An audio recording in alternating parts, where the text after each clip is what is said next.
আহ, সুপ্রিয় দর্শক, তো আজকে আপনাদেরকে দেখাবো একটি অপ্রীতিকর ঘটনা ঘটেছে শোলকুরিয়া সার্বজনীন মহাশ্মশান ও আশ্রম। এখানে একটি দুর্ঘটনা ঘটেছে। সেই দুর্ঘটনা হচ্ছে আজকে গত রাত্রে মায়ের মন্দির আহ, প্রতিমা ভাঙচুর করেছে কে বা কাহারা। তো আপনাদের দেখানোর চেষ্টা করছি।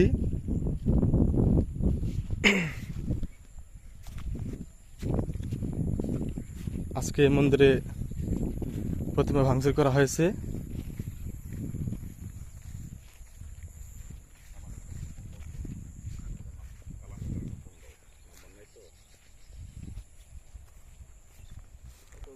যে আপনারা দেখতে পাচ্ছেন যে এই প্রতিমা এখানে দাঁড়ানো ছিল, আজকে ভাঙচুর করে তারা পালিয়ে গেছে।